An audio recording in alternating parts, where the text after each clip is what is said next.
Programme में आपको खुशामदीद कहते हैं। मैं असदुल्ला खान हूँ और मेरे साथ आरिफ निज़ामी साहब मौजूद हैं। और आज प्रोग्राम में हमें ज्वाइन कर रहे हैं तारिक बशीर चीमा साहब, वफाकी वज़ीर बराए हाउसिंग एंड वर्क्स।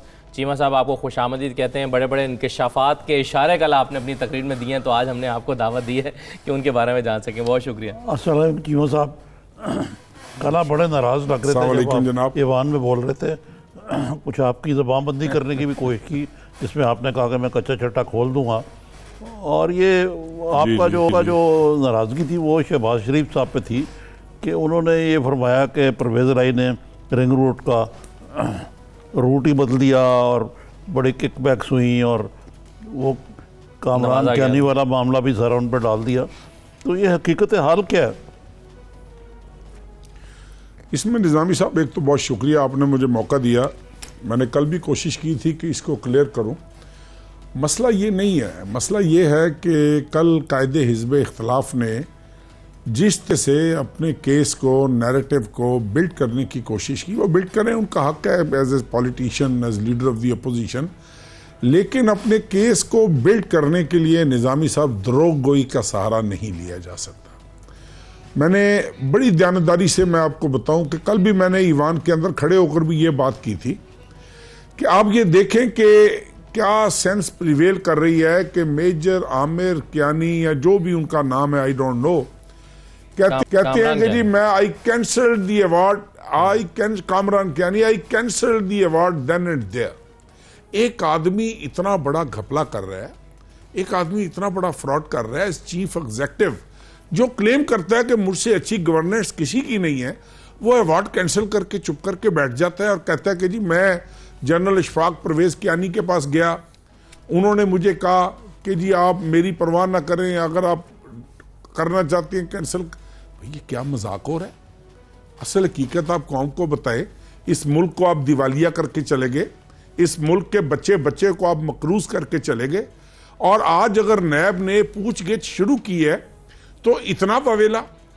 इसकी हकीकत ये है निज़ामी साहब कि ये रिंग रोड, मैंने कल भी ईवान में भी बताया था, पाकिस्तान आर्मी को चीफ मिनिस्टर साहब ने रिक्वेस्ट की कि हम लाहौर में एक रिंग रोड बनाना चाह रहे हैं, और ये जो कह रहे थे कि वो रिंग रोड अंदर को ले आए, इसके ऊपर भी मैं आऊंगा। वो पाकिस्तान आर्मी ने मेहरबानी करते हुए वो रिंग रोड की जमीन दी पंजाब हुकूमत को, और उसके बदले में उन्होंने 3 एग्जिट्स मांगी कि जी आप हमें भी फैसिलिटेट करें, इतना अच्छा मंसूबा बन रहा है तो आप हमें भी डिफेंस एरिया को भी आप फैसिलिटेट करें। वो and that was agreed upon, क्योंकि वो बहुत उनकी जायज़ मुतालबा था। 1 रुपया ना पाकिस्तान आर्मी ने डिमांड की है, ना 1 रुपया सूबाई खजाने से, कौमी खजाने से किसी को दिया गया। अब आ जाए कि जी रिंग रोड अंदर को आ गई। भाई रिंग रोड हमेशा ट्रैफिक काउंट पे बनती है निज़ामी साहब, रिंग रोड ट्रैफिक काउंट के बगैर नहीं बना करती। और जब हुकूमत खत्म हुई चौधरी साहब की, 6 माह ये सब रिकॉर्ड की बातें हैं, इसकी तहकीक की जाए, 6 माह वो मंसूबा रोके रखा कि किसी तरीके से कोई छोटी सी भी गलती हमारे हाथ आए और हम बात का जी मुझे याद है वो अल्हम्दुलिल्लाह जांगालूद सरिया बाहर निकल रहा था। उसके बाद एक एरियल व्यू लिया नवाज शरीफ साहब ने, हेलीकॉप्टर पे बैठकर पूरे रिंग रोड का एक एरियल व्यू लिया गया, और किस्सा बीच में से क्या निकला कि किसी तरीके से हमने जाती उमरा को इसके साथ अटैच करना है। उसके बाद किस कॉस्ट पर वो किया गया, किस कॉस्ट पर उसको एक्सटेंड करके, वो देखे ना बाहर जंगल में मोर नाचा, किसने देखा रिंग रोड बनी हुई है, अगर उसकी यूजेज नहीं है, ट्रैफिक को उसका फायदा नहीं हो रहा, शहरियों को उसका फायदा नहीं हो रहा, वो रिंग रोड आप बताएं कितने पैसे इजाफी उसकी कॉस्ट बढ़ाकर प्रोजेक्ट की, उसको जितना मैक्सिमम राइविंड की तरफ ले जाया जा सकता था वहां पर ले जाया गया। अब बात यह है कि हम ये नहीं कहते, हम कहते हैं कि आपके खिलाफ एक इंक्वायरी शुरू हुई है, आपने आशियाना स्कीम में घपला किया, आपने क्लीन ड्रिंकिंग वाटर की स्कीम में आपको बुलाया गया, नहीं बुलाया गया, ये सब्जेक्ट इस मामलात है, हमने इसमें पढ़े बगैर। मैं सिर्फ ये गुजारिश करूंगा निज़ामी साहब, क्या ये मुल्क 6,000 अरब से 30,000 अरब के कर्जे पे गया है कि नहीं गया? It is very simple. अगर गया है तो ये 30,000 अरब किन किन मंसूबों पर लगा है? क्या कौम ये पूछने का हक नहीं रखती कि ये 30,000 अरब आखिर कहाँ लगा है, हमें मुतमईन करें वो कि जनाब हमने फलां मंसूबों पर ये 30,000 अरब लगाया है और आप ये फालतू बातें ना करें और ये क्रिस्टल क्लियर चीजें हैं, आप आए देखें, इनसे पूछें तो ये बुरा मान जाते हैं। पनामा के बारे में कुछ सवाल हो ये बुरा मान जाते हैं, नैब ने इनको बुलाया ये बुरा मान गए। आपके ख्याल में क्या करप्शन किया आशियाना कंपनी में, जो इस केस में वो इस वक्त अंदर हैं, शहबाज शरीफ साहब की करप्शन क्या है? जो क्योंकि वो खुद ये कहते हैं कि मुझे नायब अफसर ने कहा कि आपकी कोई करप्शन साबित नहीं हुई, आप पर बस ये इल्ज़ाम है कि आपने ठेका जो है वो किसी को क्यों अवॉर्ड करने की कोशिश की, जनरल कियानी को खुश करने के लिए। नहीं, वो दूसरे वाले में बात कर रहे थे, कामरान कियानी वाले में। तो करप्शन क्या किया उन्होंने? देखे ना, अगर तो इतना मासूमाना सा इल्ज़ाम है उनके ऊपर कि उन्होंने करप्शन नहीं की, सिर्फ ठेका किसी को दिया है, तो उनको फिक्र करने की ज़रूरत नहीं। कल उन्होंने फिर साइन करवा के एक और रिक्विजिशन के इजलास की दरख्वास्त दे दी है मेरे ख्याल में, तो उनको एक और मौका मिल जाएगा अपना केस बिल्ड करने का, अदालतों को प्रेशराइज करने का, लोगों को बेवकूफ़ बनाने का। देखें, बड़ा कॉमन सा सवाल है भाई कि इतना मुल्क जो दिवालिया हुआ है यार, आखिर कौन जिम्मेवार है? किसी हुक्मरान ने माजी में, किसी हुक्मरान ने आज तक अपनी गलती तस्लीम की है? किसी हुक्मरान ने आकर कौन को इत्मीनान में लिया? आखिर हम पाकिस्तानी हैं, वो तो हम पाकिस्तानी हैं, क्या हमारा इतना हक नहीं? अयूब खान ने की, जिसके साथ थे आप, वो उन्होंने की, वो सारी बातें तो छोड़े ना आप। ये भी मैं मानता हूँ कि परवेज इलाही साहब, निजामी साहब एक और बात क्लियर, जी मैं कह रहा हूँ, परवेज इलाही साहब को क्रेडिट जाता है कि ये हम समझते थे कि शहबाज शरीफ साहब को क्रेडिट जाता है, लेकिन आज पता लगा कि ये मनसूबा तो परवेज इलाही साहब ने शुरू किया था। और ये वैसे ये आप ना कहें कि इसका फ़ायदा कोई नहीं है। ये मैं यहाँ स्टूडियो में बैठा हूँ, मैं रोज़ उसके ऊपर आता हूँ और बड़ी माशाल्लाह ट्रैफिक है। ये कह रहे हैं कि आपने डायरेक्ट यहाँ दफ्तर उतरना था, आप पहले जाती उम्र जाते हैं, वहाँ से होकर आते हैं। वो ये कह रहे हैं कि वो ये उसको उधर ले गए। रिंग रोड की नहीं, ये बात वैसे आपकी ठीक है। इफादियत को मैं चीमा साहब सिर्फ एक बात में आपसे इत्तेफाक करता हूँ, को निजामी साहब चैलेंज नहीं कर रहा। ये रिंग रोड चौधरी परवेज इलाही साहब ने 70-75% मुकम्मल की थी और उसके बाद बाकी काम मियाँ शहबाज शरीफ साहब के दौर में पाया तकमील को पहुंचा था। लेकिन इसमें मैं गुजारिश कर दूं, इसकी इफादियत को मैं चैलेंज नहीं कर रहा, लेकिन ये कहना कि शहर के अंदर की तरफ घुसा दिया कि भाई ये एक इंटरनेशनल फैक्ट है कि ट्रैफिक काउंट के ऊपर रिंग रोड्स साहब। लेकिन मैं ये आपसे इत्तेफाक शहरियों को कि बिल्कुल वो उतरती जाके उसकी एक एग्जिट इधर आती है और दूसरी बिल्कुल जाती उमरा के सामने जाके गोल चक्कर पे उतरती है। यहाँ तक तो मैं आपसे बिल्कुल मुत्तफिक हूँ और ये पहली मिसाल नहीं है। मैं भी यहीं तक ही बताना चाह रहा था कि ये जो इतने मासूम और भोले लोग हैं, असल बात कौम को नहीं बता रहे कि इन्होंने जाती मफादात की खातिर किस तरह कौमी खजाने के साथ, ये सड़कों की पॉलिटिक्स जो है ना कौमी खजाने पे, ये पहली दफा नहीं हुई। ये चौधरी निसार अली चक्री के थ्रू ले गए, वो कोई 60-70 किलोमीटर मोटरवे का रूट बढ़ गया। अच्छा, ये मैं चौधरी निसार के बारे में पूछना चाह रहा था, आपने कल को उनका जिक्र किया कि वो लंदन में खिचड़ी पका रहे हैं। हमारा तो ख्याल था कि वो अलग हो चुके हुए हैं PMLN से। बिल्कुल सर देखे, मैंने तो एक बात की थी, अगर समझते हैं कि वो बात गलत है तो आप उनको चाहिए था उसकी तरदीद कर देते, पहली बात थी।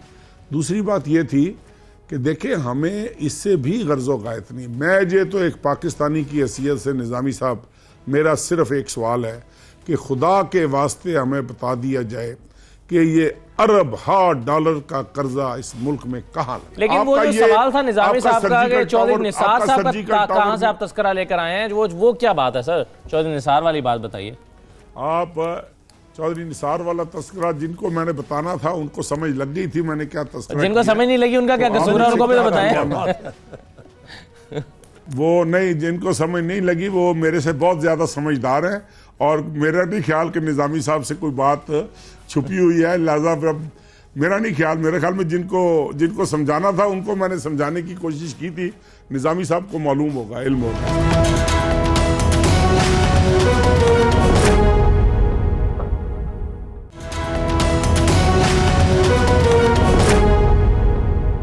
और चीमा साहब बताइए कि ये जो घर बन रहे हैं 50 लाख, ये अथॉरिटी जो इसके लिए कायम हो रही है आप ही के मिनिस्ट्री के मातहत काम करेगी, इसका क्या मंसूबा क्या है? ये तो जो आपके मुखालिफिन है वो कैलकुलेट कर रहे हैं।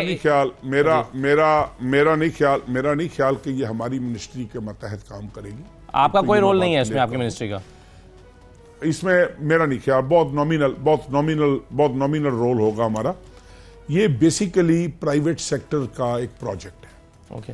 प्राइवेट सेक्टर ने ये घर बनाने हैं, लोकल इन्वेस्टर्स ने, फॉरेन इन्वेस्टर्स ने, और इस पे दो अथॉरिटीज बन रही हैं। एक नया पाकिस्तान हाउसिंग अथॉरिटी होगी, उसको खुद उसकी निगरानी प्राइम मिनिस्टर साहब करेंगे, और नीचे फाइनेंशियल मैटर्स के लिए एक फाइनेंशियल रेगुलेटरी अथॉरिटी जो है वो बनाई जाएगी 90 रोज के अंदर अंदर। और इसमें 3 मेजर इश्यूज थे जिन पे काम हो रहा है बड़ी शिद्दत से। एक इसका फाइनेंस मॉडल, वो उस पर फाइनेंस मिनिस्ट्री काम कर रही है। एक इसके लीगल फ्रेमवर्क, जितने भी लीगल कंस्ट्रेंट्स होंगे और जो प्राइम मिनिस्टर साहब इसकी निगरानी करेंगे। उसकी वाहिद वजह यही है कि एक वन विंडो ऑपरेशन के तौर पे जो इन्वेस्टर्स हैं वो जलीलो खार ना होते फिरे एक ऑफिस से दूसरे में, एक एनओसी लेने के लिए महीना उनको लग जाए।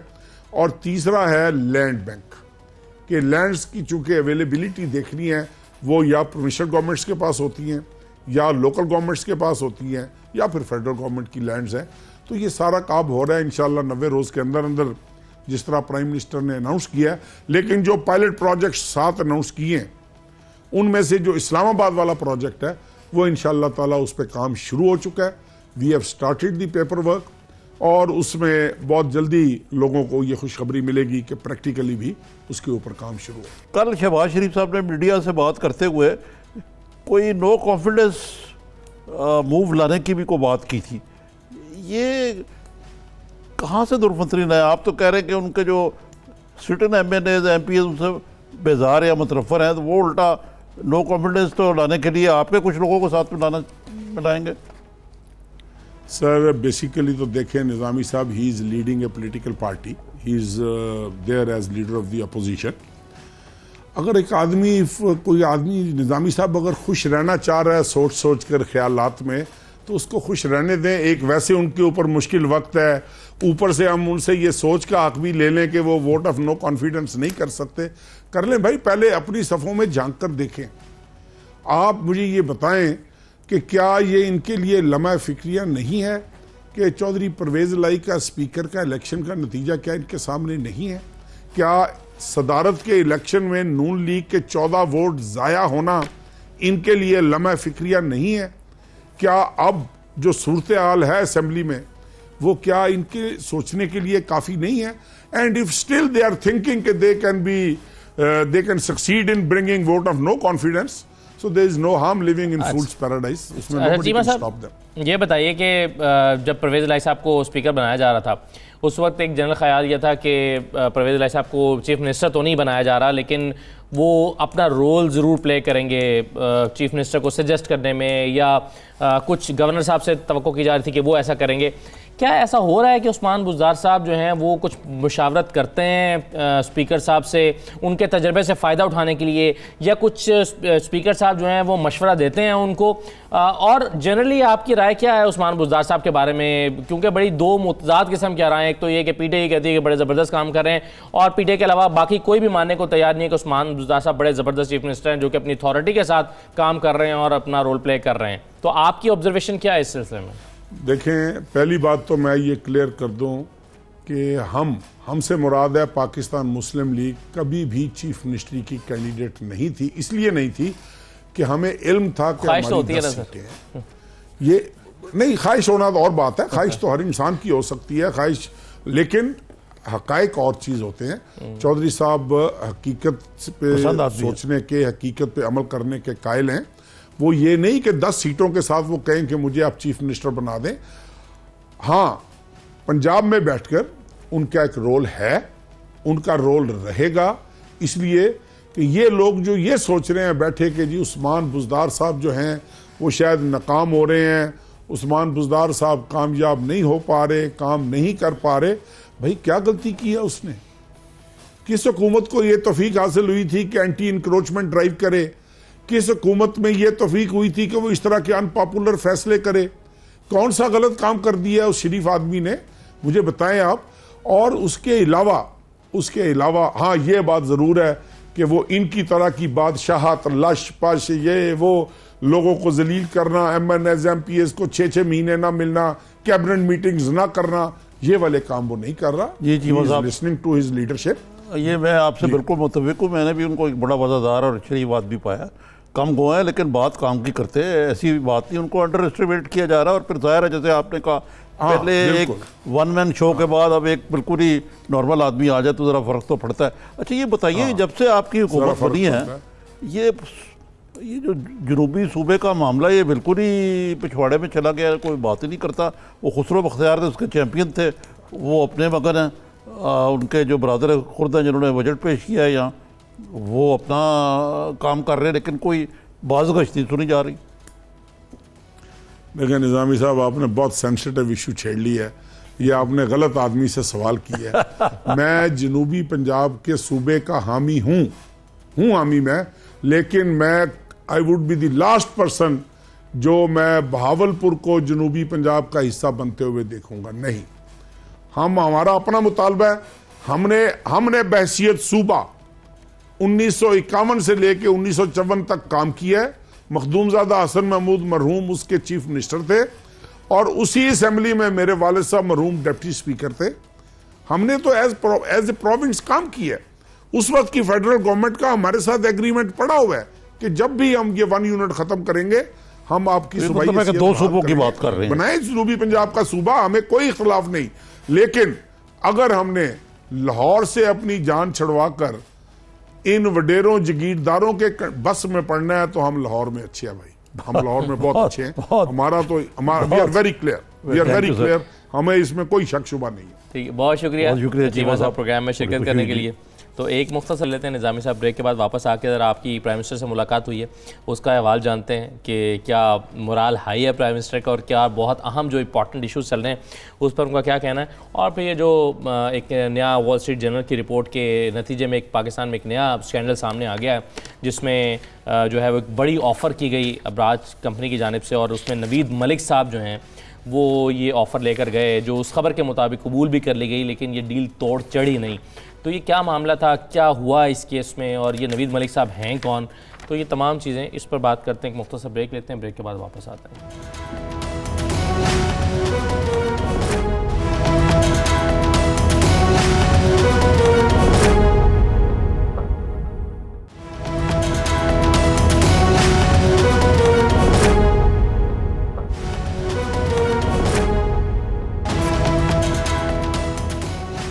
ब्रेक के बाद दोबारा खुशामदीद। निज़ामी साहब, पिछले 2 दिन में सहाफ़ियों से मुलाकातें की हैं इमरान खान साहब ने, आप भी कल की मीटिंग में शरीक थे जिसमें उन्होंने मीडिया मालिकान को बुला रखा था।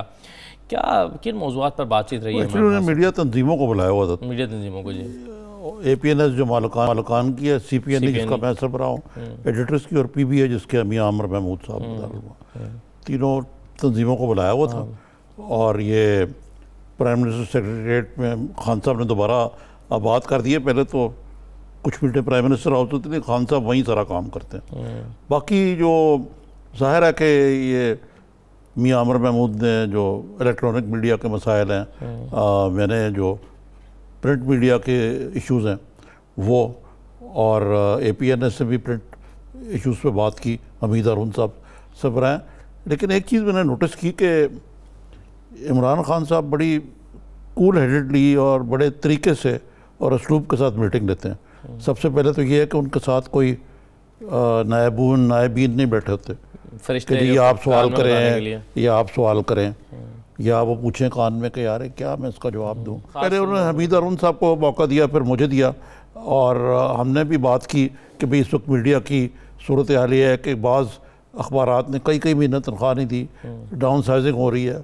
लेकिन उन्होंने ये कहा कि इश्तिहार जो आप कहते हैं कि जी, उन्होंने कहा वो दौर नहीं वापस आएगा सुनहरी जब मियाँ बरादरान ये 2 टोक कह दिया उन्होंने पर्सनैलिटी कल्ट के हवाले से, ये नहीं आएगा। लेकिन इस वक्त अगर हुकूमत टाइट है तो ज़ाहिर है कि इश्तिहारात भी, लेकिन हम आपके साथ हैं।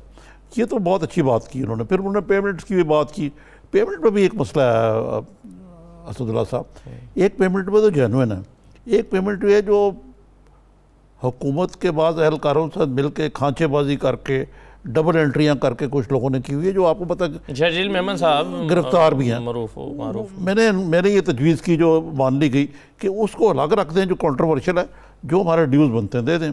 बाकी मैं एक बात और कहूँ कि मैंने ये बरमला तौर पे कहा कि हमें आपसे कम से कम अभी तक कोई आपसे शिकायत नहीं है, कुछ और जगह से हो सकती है कि आज़ादी सहाफ़त के वाले से आपने बड़ी खंदा पेशानी से जो नुक्ताचीनी है उसको बर्दाश्त किया, और कोई इस किस्म की कोई प्रेस एडवाइस दिया है कि इसको ना लगाओ या इसको ऊपर कर दो या नीचे कर दो, बल्कि कोई नाराज़गी का आधार भी नहीं आया। मतलब मैं खुद, आपको पता है कि कई तो आप चैनल पे भी और लिखने में भी काफ़ी क्रिटिसाइज़ होता है, करते हैं हम।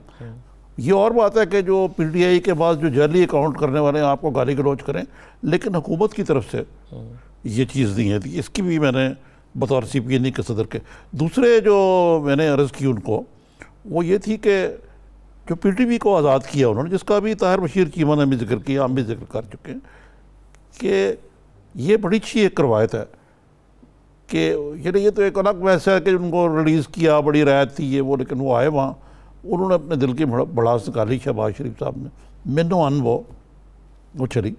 तो ये भी तो एक जमहूरी रवायत है ना। तो मेरा तो ख्याल है कि मैं तो ज़रा प्लेजेंटली सरप्राइज़ हुआ इस मीटिंग से कि वो बाज़ जगह ये चल रहा है कि जी वो बड़े घबराए हुए हैं ये। अच्छा, एक और बात है, थोड़ा सा ज़रा इख्तलाफ था खान साहब से, वो ये था कि उन्होंने कहा कि बाज़ वज़रा के बारे में कुछ बातें आई हैं नागुफ्तनी के, उनके बारे में क्रिटिसिज्म हो रहा है ये, ख़ास तौर पर असद उमर के बारे में। लेकिन अगर आप असद उमर साहब की वो जब वो IMF का पैकेज जो है उस प्रोग्राम में जाने का ऐलान करने आए, तो काफ़ी दरवेश और को ऐसे लग रहा था कि जिस तरह झींपे से हो। और ये इल्ज़ाम तो उन पर लगता है कि पिछले 2 माह में जो उन्होंने डिले किया IMF के पैकेज में जाने पे, इससे पाकिस्तान को बड़ा नुकसान हुआ। फिर जिस अंदाज से रुपए को एमेच्योरिशली गिराया गया, ये भी ये पार्टी के अंदर बड़ी क्रिटिसिज्म हो रही है, और असद उमर साहब को अपनी पार्टी के अंदर टफ टाइम मिल रहा है कि आप बाग दिखाते रहे, सुहाने ख्वाब दिखाते रहे और समझ बाग, और नतीजा ये निकला। तो ये मीडिया का फ़र्ज़ है कि आप कहें कि भाई ये चीज़ें जो हैं ये गलत हो रही हैं और गिरफ्त करें। तो इस पर यह कहना कि जी ये कौमी मफाद के ख़िलाफ़ है, मैं इससे मुत्तफ़िक़ नहीं हूँ। अच्छा, तो ये IMF में जाने के हवाले से प्राइम मिनिस्टर का क्या मौक़िफ़ है? तो ख़बर ये भी है कि शायद अभी भी कतरा रहे हैं प्राइम मिनिस्टर और उनकी हुकूमत, वो चाहते हैं कि अभी ना जाएं। ये सवाल हमने नहीं किया, लेकिन उन्होंने खुद कहा। मैं पहले सोचा कि मैं उनसे कुछ मीडिया से हट के सवाल करूं, लेकिन फिर मैंने कहा कि खुद ही अगर बात कर लें, तो उन्होंने जो IMF के बारे में कहा कि जी ये ज़रूरी नहीं है कि अगर IMF की कंडीशनलिटीज़ बहुत टफ हो तो हम उसमें जाएं, और इसकी बजाय हम दोस्त ममालिक से कोशिश कर रहे हैं कि कोई हमें IMF के बगैर।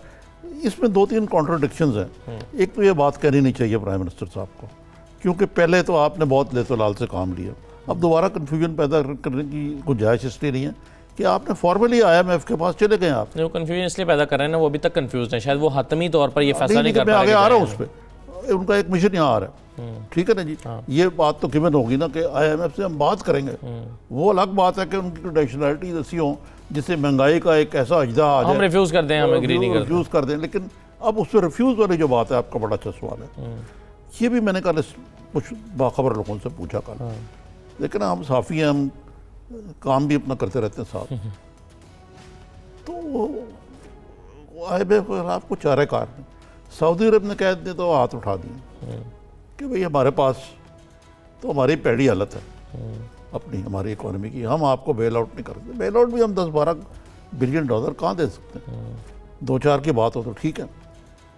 चीन अब खान साहब जा रहे हैं, उम्मीद है कि इनको वहाँ मज़ीद कामयाबी हो, लेकिन मेरी इत्तला के मुताबिक 2 बिलियन डॉलर जो हैं केयर टेकर गवर्नमेंट जो भी आई थी वो चीन से ले चुकी हुई है। तो चीन भी कहेंगे भाई हमें पता है कि आपकी हमारी वजह से भी आपको हो रहा है, लेकिन ये तो खाली को चीन का तो मंसूबा नहीं है ना FC पैक्ट, ये तो दोनों मुल्कों का एक कौमी मंसूबे हैं। तो इस लिहाज से ये कौम को इतना ज़्यादा अंधेरे में नहीं रखना चाहिए, और इतनी हिचकिचाहट जो है वो भी ठीक नहीं है। लेकिन तीसरी बात जो जिसको कहते हैं ना light at the end of the tunnel, क्योंकि आपने देखा होगा कि ये बहुत एक नैरेटिव ही बन गया यार के मर गए, पिट गए, लुट गए। इतनी भी शायद बुरी हालत नहीं जितनी हम, इससे बड़े बड़े क्राइसिस हैं पाकिस्तान में। जब 1998 में अपने हटी धमाका किया तो आपको पता है कि बेल्ट डाउन हो गया था इकॉनमी का। और शौकत तरीन साहब भी उस दिन बता रहे थे, PPP के दौर में भी कई अदवार आए हैं, बड़े बड़े आए हैं। वो जब पाकिस्तान टूटा है तो सारा डीमोनेटाइज कर दिया गया। लेकिन ये सही है कि ये मौजूदा क्राइसिस खासा सीरियस है, लेकिन इसमें कुछ सीरियस है, इसमें थोड़ा सा इजाफा हुकूमती एहलकारों की ये नए तजर्बार की नालायकी और नाअहली का भी नतीजा।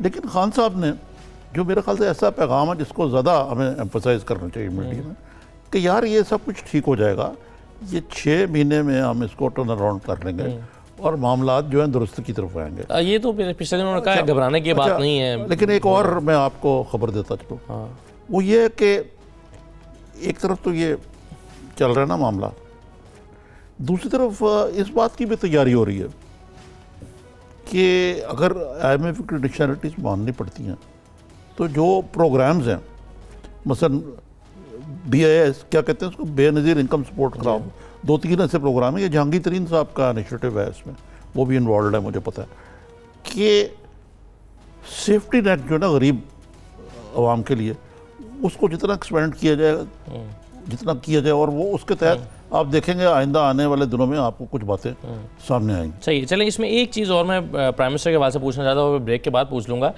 वो ये है कि क्या ये जो करप्शन के हवाले से शोर मचा हुआ है और अपोजिशन मिल के कह रही है कि इंतकामी कार्रवाई हो रही है, क्या इस मौजू पर प्राइम मिनिस्टर से बात हुई है? जी जी बिल्कुल। अच्छा, इस पर हुई है? नहीं, उन्होंने खुद बात की। चलें एक ब्रेक ले लेते हैं, ब्रेक के बाद फिर हम आपसे मैं पूछूंगा कि उनके जहन में वो 50 नाम कौन कौन से हैं जिनको वो पकड़वाना चाहते हैं। एक ब्रेक के बाद वापस आते हैं।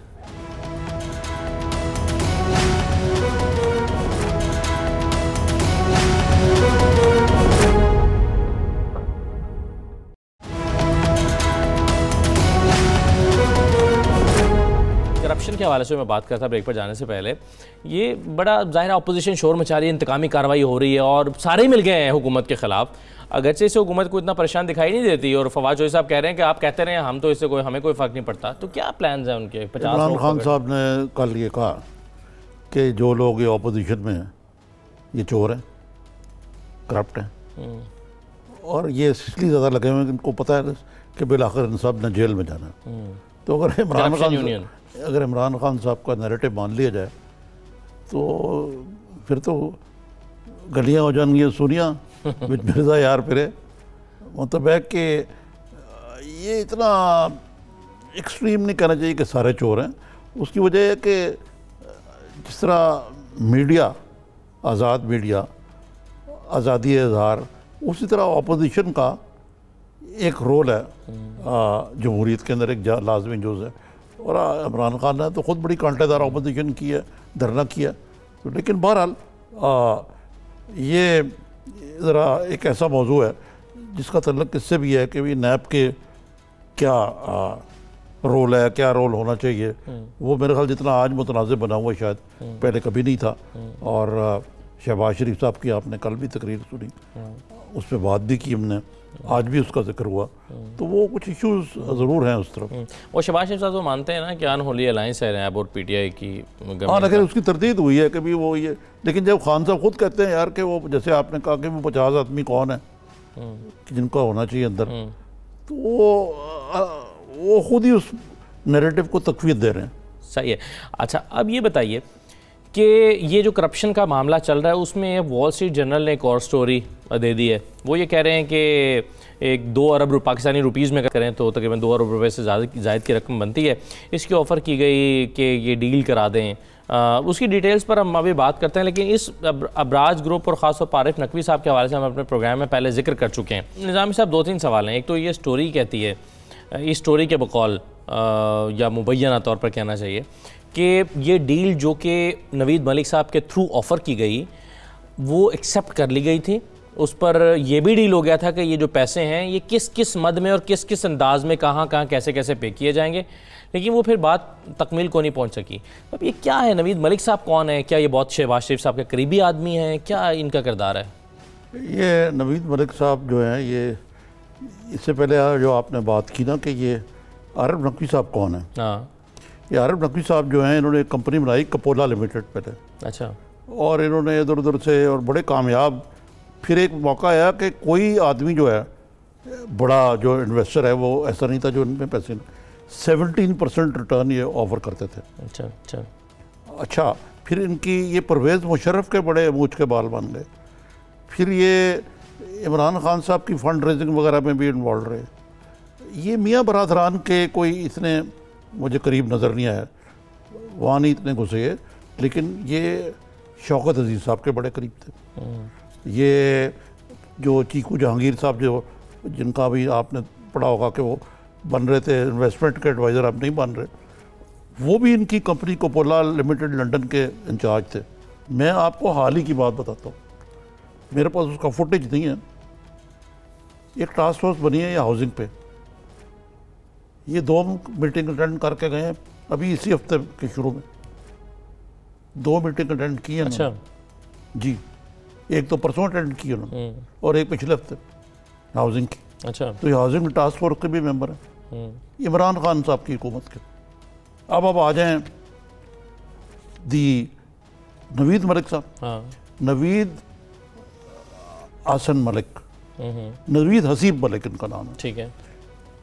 ये इनके पास इनकी फैमिली, इनके एक और भी भाई हैं परवेज़ हसीब, इनके पास बोइंग की एजेंसी होती थी और जहाज़ों खरीद, जो पाकिस्तान में जहाज़ आता था। फिर ये एयरलाइन के जो किचन होते हैं उसमें भी इनका बड़ा हिस्सा था। पाकिस्तान में बहुत सारे ऐसे लोग हैं जो किसी डेस्क पे काम नहीं करते, बस वो इधर वीलिंग डीलिंग की, उधर वीलिंग, ये उन कमीशन एजेंट ये वो। अब आप अंदाज़ा करें कि मेरे भी बड़े अच्छे वाकफ़ हैं, दोस्त हैं, दोस्त क्या को मतलब इज़ अ गुड एक्वेंटेंस। एक दिन 1993 के इलेक्शन जब हुए तो मियाँ नवाज शरीफ ने कहा कि आरिफ साहब मैं आपके घर आ रहा हूँ। साथ थे हुसैन नवाज, मेरे ड्राइंग रूम में आके बैठ के, मैं मेन गुलबर्ग में रहता था। कहने लगे आरिफ साहब ये मुआहदा हुआ। अच्छा, मुआहदा ये है कि मोहतरमा बेनज़ीर भुट्टो 2.5 साल हुकूमत करेंगी और 2.5 साल हुकूमत मैं करूँगा, ये हमारा आपस में मुआहदा हो गया। मैंने कहा जी मियाँ साहब मिठाई खुआओ। हुसैन में मैंने बताया ना साथ था, हुसैन नवाज जो उसमें यंग स्टूडेंट होता था। मैंने कहा लेकिन मियाँ साहब ये खबर पहुंची किस तरह है, किसने कराई है डील? कहते नवीद मलिक साहब ने। अच्छा, यही नवीद मलिक साहब। अच्छा, ये उस ज़माने में बेनज़ीर के भी करीब अपने आप को कहते थे। अच्छा, हुआ है कि मैं आपको अब क्या आपसे छुपाना है, उस ज़माने में ये पाकटेल होते थे मोबाइल, इनका एक स्कैनर मेरे पास था। मैंने इनकी गुफ्तगू भी सुनी तो मुझे पता था कि अक्सर शहबाज शरीफ से बहुत इनकी कुर्बत थी। अब मियाँ नवाज शरीफ के जो हालिया दौर गुजरा है, इसमें भी मैं कोई लंदन में इन्वेस्टमेंट कॉन्फ्रेंस थी, वहाँ पहुँच जाते थे। मियाँ साहब का कोई इंपॉर्टेंट फंक्शन हो तो ये टाई लगा के खूबसूरत अंदाज से पहुँच जाते थे।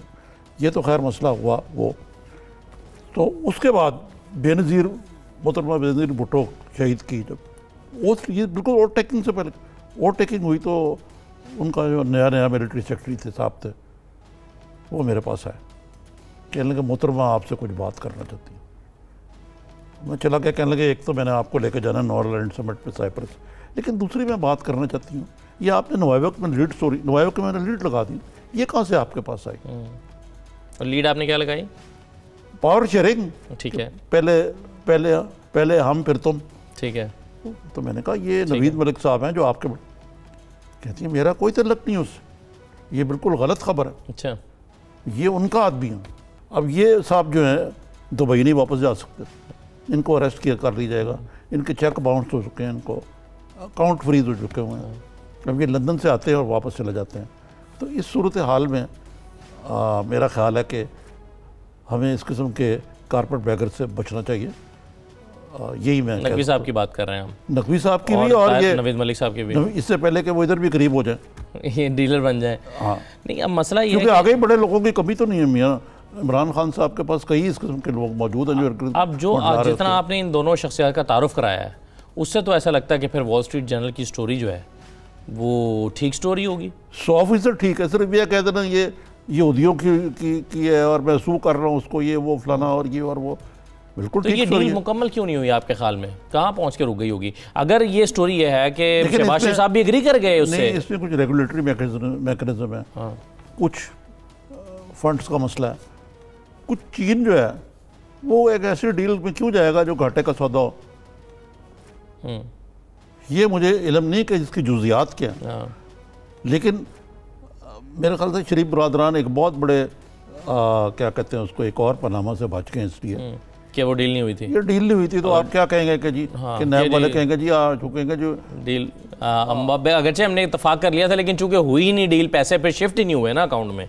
पता नहीं इतफाक किया था नहीं किया, क्योंकि उन्होंने भी कहा कि हम सू करेंगे वॉल स्ट्रीट जर्नल को। Let's see. अच्छा, अब आखिर में मुझे ये बताइए निज़ामी साहब के एक ट्वीट जहांगीर तरीन साहब की मेरे पास रखी है।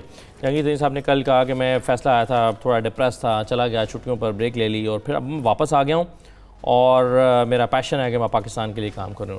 क्या सियासी मुस्तकबिल आप देखते हैं? ये देखें, एक बात तो उससे वाज़ेह ना कि वो नाराज़ होकर गए थे। हाँ, मतलब डिप्रेस होकर गए थे, नाराज़ होकर, बददिल होकर। इमरान खान साहब ने उनको पैगाम भेजे, उनको फ़ोन किया, उनको वापस बुलाया। उन्होंने कहा कि मेरे लिए आप क्वालिफाइड और डिसक्वालीफाइड हो, जो मेरा आपसे एक ज़ाती कल्बी तल्लक है। और जहांगीर तरीन साहब का एक कलीदी रोल है। आज भी उन्होंने एक MPA को तो शामिल करा दिया ना आज़ाद रुकन को, तो वो आपने पढ़ी हुई खबर। तो बाकी ये जो हाउसिंग हुआ और बाकी मामलात हुए, ये ख़ास तौर पे जो IMF वगैरह के, इसमें जहांगीर तरीन साहब की कलीदी जो इनपुट है वो बहुत यूज़फुल है। और यहाँ पे अजीब ही किस्म का सूरत हाल बनी हुई है, इसके अंदर उनका रोल बहुत इम्पोर्टेंट है। लेकिन एक बात पे मुझे यकीन है, वो ना कोई ऑफिशियल पोजीशन लेंगे, ना वो नज़र आएंगे आपको। वो जब उनसे पूछा जाएगा तो वो एडवाइस ज़रूर देंगे, और जो उनके नज़दीक सही एडवाइस होगी। और वो पाकिस्तान के कामयाब तरीन बिजनेसमैन है। तस्वीर हम दिखा रहे हैं वो जो आप, जी हाँ, जिन्होंने शमूलियत कराई है, इसी का मैं जिक्र कर रहा था। तो रोल प्ले कर रहे हैं ये रोल रहेगा उनका। लेकिन उनका आखिरी मौका जो तो यही था कि वो जो क्या था उसको कहते रिव्यू में, वो अगर वापस आ जाते तो इमरान खान साहब के लिए एक सोर्स ऑफ स्ट्रेंथ होते। थैंक यू निज़ामी साहब, बहुत शुक्रिया प्रोग्राम में शिरकत करने की। ये नाज़रीन आज का प्रोग्राम था, इजाज़त दीजिए, अल्लाह हाफ़िज़।